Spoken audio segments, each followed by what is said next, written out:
और अब गांव समाज के लोग पढ़ लिख गए हैं, समाज बहुत सचेत है और वो इस बात के लिए तैयार है कि अब वैशाली से कोई बैकवर्ड ही जीतेगा और यहाँ का जितना दलित समाज है, पिछड़ा समाज है, बैकवर्ड समाज है, वो सब इस बार किसी बैकवर्ड को चुनने के लिए तैयार है। आपके पास गरीबी है, अशिक्षा है, जमीन नहीं है, बिजनेस नहीं है, नौकरी नहीं है, वो तो बाबा साहब का संविधान है, स्कूल जाने का अधिकार है। तो ये तो हर दलित पिछड़ा को, पहला पीढ़ी को संघर्ष करना पड़ा। आप पूछे ना, कोई ऐसा परिवार घर नहीं मिलेगा जिसका कोई हर बच्चा दिल्ली, पंजाब, कलकत्ता मजदूरी करता है, क्योंकि पढ़ने लिखने नहीं दिया गया। बाद में जब पढ़ने लिखने का अधिकार मिला तो इनके लिए स्कूल दरवाजे के आज भी रास्ते बंद हैं, स्कूल की स्थिति खराब हो रही है।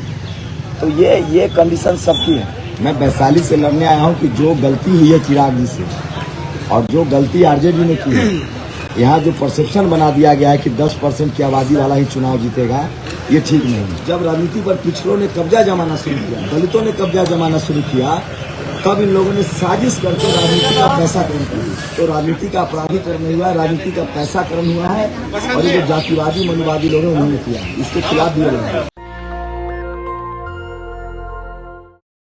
वैशाली में आखिरी दिन है। शंभू कुमार सिंह उर्फ शंभू पटेल हमारे साथ होंगे। लगातार जो है इनका काफिला, चुनाव का जो इनका काफिला है प्रचार का, देखिए कितना लंबा है और हजारों की संख्या में युवाओं ने इनका समर्थन किया। चाहे पटेल समाज के युवा हो, चाहे SC ST OBC माइनॉरिटी में से हर समाज के युवा लगातार इनको समर्थन दे रहे थे। अपने खर्चे से चुनाव प्रचार में आए कई लोगों से सर हमने बात भी किया है। ये प्रचार, इतनी भीड़, क्या वोटों में तब्दील हो पाएगी, क्या कहेंगे आज? देखिए, ये वैशाली दिल्ली का चुनाव नहीं है या ये कोई शहर का चुनाव नहीं है, ग्रामीण इलाका है, गांव का इलाका है। पूरा ये जो वैशाली लोकसभा बहुत बड़ा इलाका है, गाँव है। यहाँ लोगों को अपना काम धाम है, खेती बाड़ी है, तो आपको उनके पास पहुँचना होता है। जो दिल्ली वाला सोचेगा ना कि दिल्ली नॉर्थ, दिल्ली साउथ, दिल्ली वाला चुनाव जो मीडिया जो जिसको दिखाता रहता है। और मोदी जी कहाँ रोड शो करते हैं? मोदी जी रोड शो करते हैं इलाहाबाद, पटना। क्यों करते हैं? भीड़ दिखाने के लिए, क्योंकि शहर में लोग खड़े हो जाते हैं, ऑलरेडी मौजूद रहते हैं मार्केट में। हाँ, अब जैसे ये ग्रामीण इलाका है, ये चौक चौराहा है, तो देखिए मेरे आपके कैमरा में दिखाएंगे कितने आदमी खड़े हो गए। तो ये सब प्रोपगेंडा है टीवी। असली चुनाव गाँव में होता है और मैं ग्रामीण क्षेत्र से लड़ रहा हूँ। वैशाली ट्रूली ग्रामीण क्षेत्र है। तो यहाँ पिछले 75 साल से कोई दलित, पिछड़ा, बैकवर्ड संसद नहीं पहुंचा, इसलिए लोगों ने मन बना लिया है और अब गांव समाज के लोग पढ़ लिख गए हैं, समाज बहुत सचेत है और वो इस बात के लिए तैयार है कि अब वैशाली से कोई बैकवर्ड ही जीतेगा और यहाँ का जितना दलित समाज है, पिछड़ा समाज है, बैकवर्ड समाज है, वो सब इस बार किसी बैकवर्ड को चुनने के लिए तैयार है। आपके बारे में सर लोग अक्सर कहते हैं कि शंभू सर अपने बारे में नहीं बताते हैं, मतलब कहाँ से उठे, कहाँ तक आज जो है चुनाव लोकसभा का आप लड़ रहे हैं, कितना संघर्ष हुआ जीवन में, थोड़ा सर बताइए। देखिए, मेरा संघर्ष नहीं। देश में जितने दलित हैं, पिछड़े हैं, बैकवर्ड समाज के लोग हैं, गरीब समाज के लोग हैं, उन सबका यही संघर्ष है। आपके पास गरीबी है, अशिक्षा है, जमीन नहीं है, बिजनेस नहीं है, नौकरी नहीं है, वो तो बाबा साहब का संविधान है, स्कूल जाने का अधिकार है। तो ये तो हर दलित पिछड़ा को, पहला पीढ़ी को संघर्ष करना पड़ता है। विद्रोही स्वभाव कहा जाता है कि शंभू जी समाज से लड़के, घर परिवार से लड़के आगे बढ़े हैं। एक वक्त था, आपने कई बार बताया भी है लोगों का आपसी बातचीत में, कि बाहर कमाने के लिए भी आप गए, घर परिवार कुछ चाहता था, आप कुछ किए, लड़ते रहे, सिस्टम से लड़ते रहे और आगे बढ़ते रहे। यहाँ का यही हालत है। मैं इसी इलाके में, यहाँ का भारत का 90% दलित पिछड़ा जो है उसको जाना पड़ता है। आप पूछे ना, कोई ऐसा परिवार घर नहीं मिलेगा जिसका कोई हर बच्चा दिल्ली, पंजाब, कलकत्ता मजदूरी करता है, क्योंकि पढ़ने लिखने नहीं दिया गया। बाद में जब पढ़ने लिखने का अधिकार मिला तो इनके लिए स्कूल दरवाजे के आज भी रास्ते बंद हैं, स्कूल की स्थिति खराब हो रही है। तो ये कंडीशन सबकी है। दुनिया जानना चाहता है सर, क्योंकि दुनिया आपको जानता है, जिस आपके कामों को लेके, जिस प्रकार से आप प्रखरता से, मुखरता से लड़ते फिरते रहे हैं, समाज के लिए उनकी आवाज़ को उठाते रहे हैं। दुनिया जानना चाहती है कि एक लड़का जो इस वैशाली की धरती पे जन्म लेता है, गरीब परिवार में संघर्ष करते हुए यहाँ तक पहुँचता है, सफर कैसा रहा? देखिए, हमने कुछ देखिए, हमारा मुद्दा धन संपत्ति बनाना नहीं है।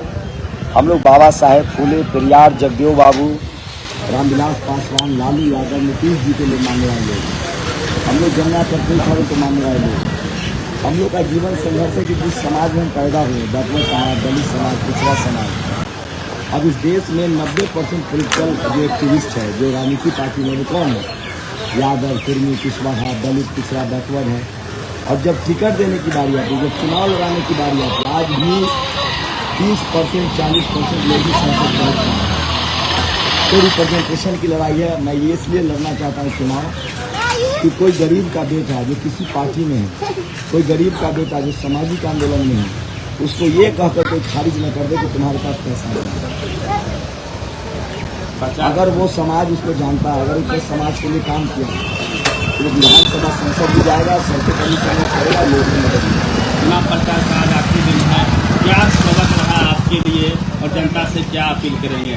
शानदार सबक था और मुझे लगता था जितनी उम्मीद नहीं थी उससे ज़्यादा लोगों ने अपनापन दिया, उससे ज़्यादा लोगों ने समर्थन किया। और बिना पैसे का ये वैशाली का इतिहास रचेगी कि एक आदमी जो इसी जिले का है और बिना पैसे का वो चुनाव जीत रहा है, क्योंकि समाज उसको सपोर्ट कर रहा है। मैं कई मंत्री नेता से एक सवाल कंटिन्यू रखा हूँ आपसे, पुरानी मुद्दा था, सब लगातार घूम रहे हैं। खास करके जो गरीबी है, यह गरीबी सरकारी स्कूल के जरिए ही खत्म होगी। सरकारी स्कूल को बर्बाद कर दिया गया है। लोग कहते हैं, वो यहाँ के गरीब लोग कहते हैं कि हमारे बच्चे अंग्रेजी मीडियम में पढ़े। सरकारी स्कूल को अंग्रेजी मीडियम कर दिया जाए, कैमरे लग जाएंगे, लोग जिंदगी बदल सकती है। इसको प्रखरता से कोई नहीं उठा रहे हैं, ना किसी के मैनिफेस्टो में है कि हमारा बच्चा अंग्रेजी क्यों नहीं बोलेगा, तब तो वो मिनिस्ट्री में आ पाएगा।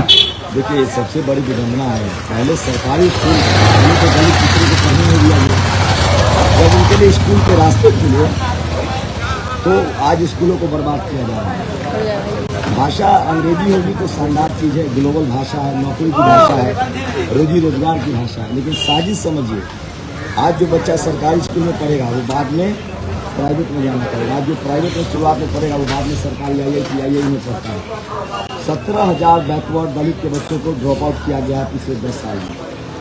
जब से नरेंद्र मोदी प्रधानमंत्री बने हैं तब से सबसे ज़्यादा मुसीबत मुसलमान पर नहीं टिका है।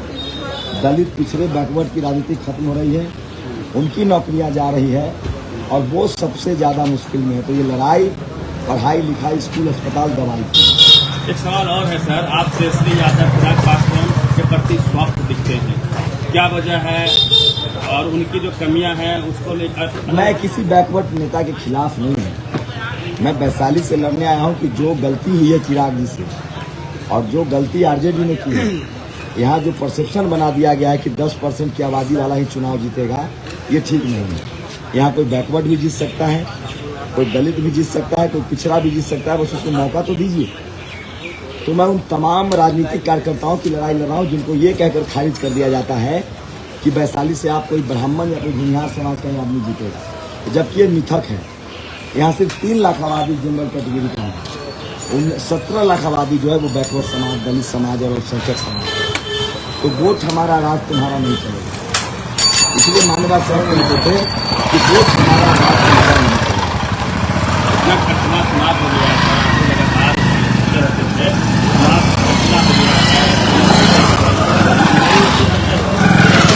देखिए जब राजनीति में दलित पिछड़ा आने लगा, जब कर्पूरी ठाकुर आने लगा, रामस्वरूप वर्मा आने लगे, जगदेव बाबू की तो हत्या कर दी गई, लालू यादव, रामविलास पासवान, सब गरीब के परिवार से हैं। जब राजनीति पर पिछड़ों ने कब्जा जमाना शुरू किया, दलितों ने कब्जा जमाना शुरू किया, तब इन लोगों ने साजिश करके राजनीति का पैसा कम कर दिया। आज भारत सरकार, चुनाव आयोग ये तय कर दे कि 5 लाख रुपए से ज़्यादा चुनाव में आपको नहीं खर्चा करना है। देखिए, सारे जगह पर दलित बैकवर्ड पिछड़ा चुनाव लड़ेगा, तो जानबूझकर 1 करोड़ रुपया किया गया है ताकि कोई गरीब का लड़का जो जीवन लगाता है समाज सेवा में, राजनीति में, वो चुनाव ही नहीं लड़ सके। तो राजनीति का अपराधीकरण नहीं हुआ, राजनीति का पैसाकरण हुआ है और ये जो जातिवादी मनुवादी लोग हैं उन्होंने किया, इसके खिलाफ भी लड़ा। नेशनल दस्तक की आपसे गुजारिश है कि अगर इसको बचाना चाहते हैं तो नेशनल दस्तक को सब्सक्राइब करने के लिए रेड कलर के सब्सक्राइब बटन को दबाएं, फिर बेल आइकन की घंटी दबाएं। नेशनल दस्तक को बचाने के लिए बहुत जरूरी है कि हर खबर को शेयर करें, लाइक करें, कमेंट जरूर करें।